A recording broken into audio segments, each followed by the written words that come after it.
what we'll need to do now is to call the menu options function. So whenever the person would have entered in whatever they want to play, whatever function they want to run, this is where the menu options with all that functions which are in the switch statement would be run now.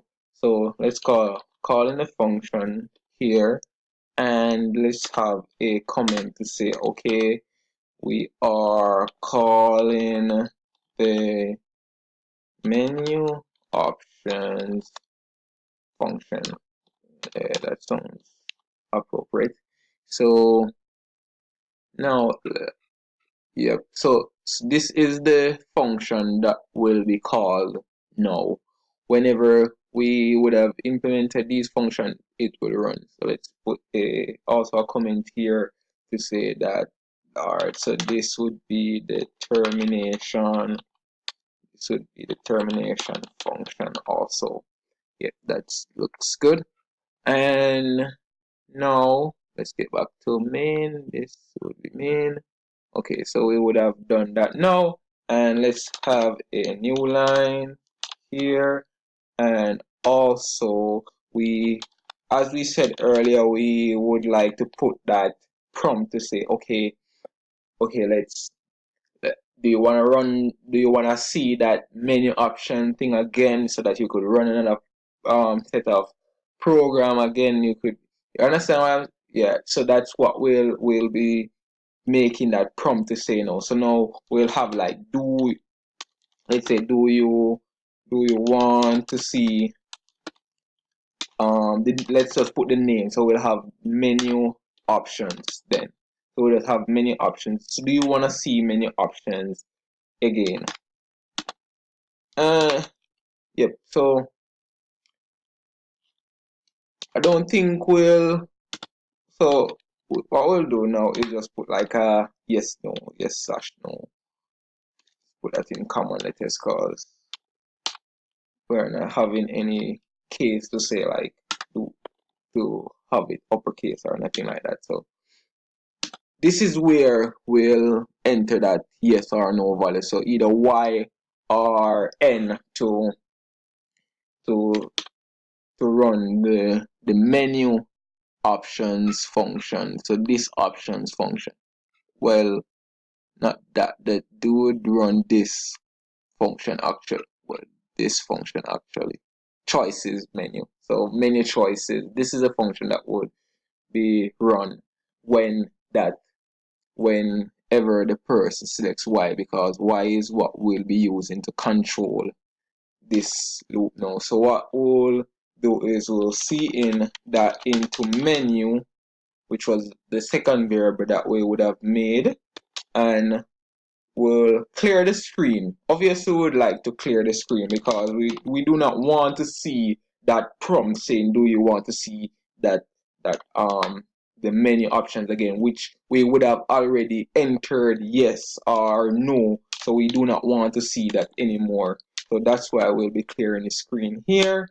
And now we'll have like a if statement, because we want to run the menu options. So now we'll have an if statement to say, if the menu is equal to Y, of course, we'll run the menu choices.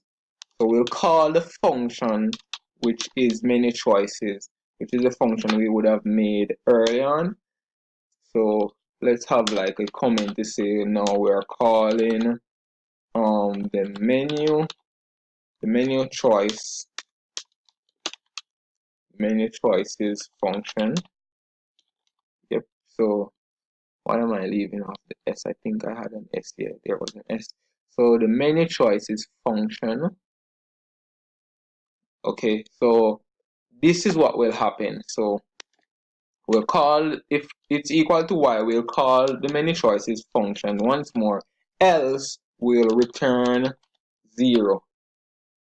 Because if no is entered, or if anything else, we're not exactly setting it to pick up everything, but once we enter Y, then we'll run the program once more again. We'll run the menu options once more again. But if you enter n or anything else, because we did not exactly specify it to just n itself, but if we run n like how we have it in the example, if we run n, then therefore we would have terminated the program, and that's there. So now let's see, let's name this.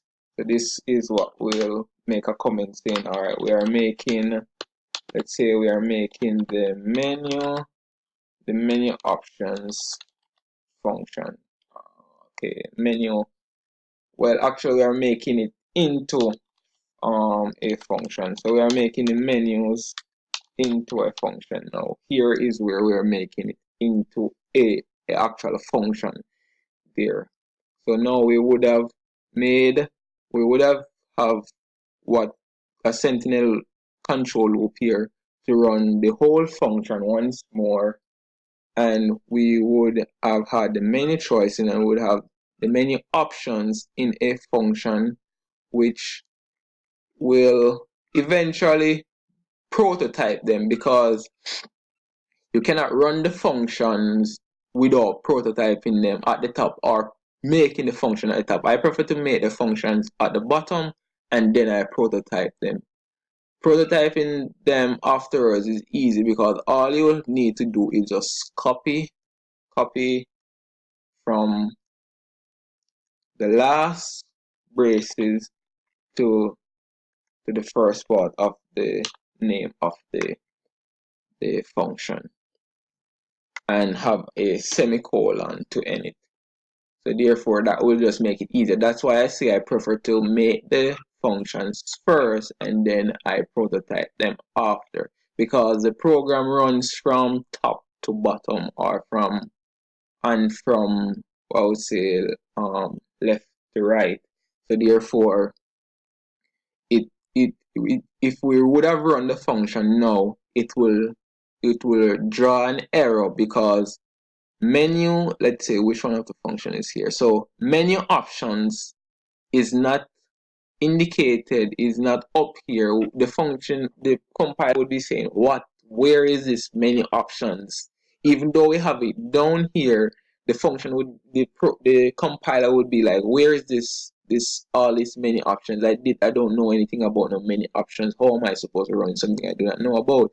So therefore, when we prototype the function before main, it will be telling the compiler that here what we have a function, but we made it after main, so just look out for that function then. So what it will do, I'm guessing it will just skip there and find the function and run it, because it would have already been familiar that yes, there is a function named menu choices, so we'll be looking out for that function. All right, so moving on.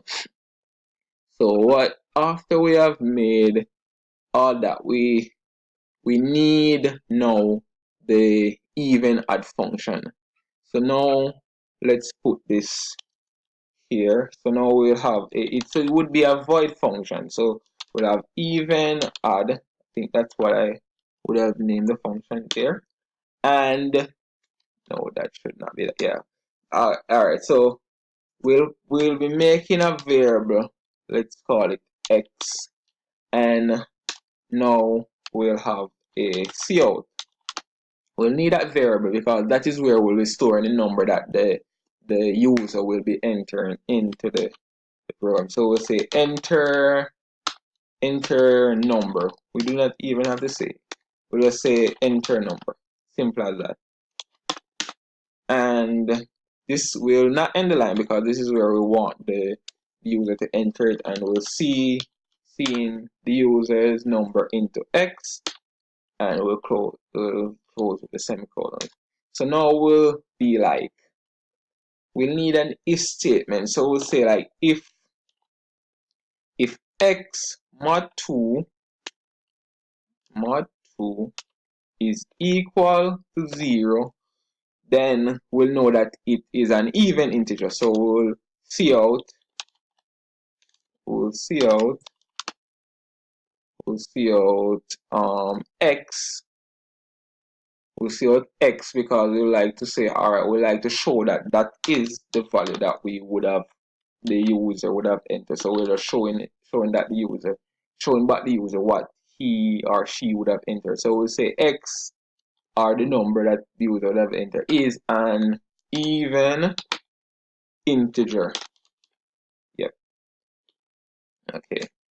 And we'll end the line. But if, so we'll have an if else statement now to say that,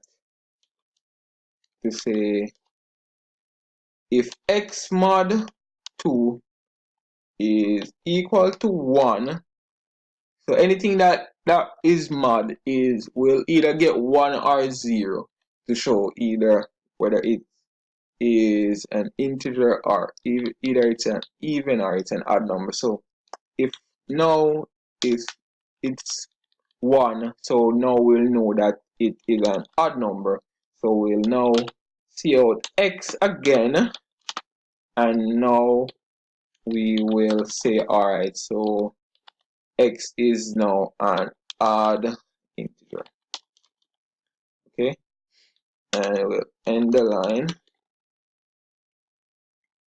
Okay, so I think that's about all that we need there, and we probably could say, alright, so that's about the first, this is the first problem. So let's have a comment, saying problem 1 would have been completed. So we'll have problem 1 completed. Alright, nice. Alright, so now let's move to, alright, so let's move to the other function now. So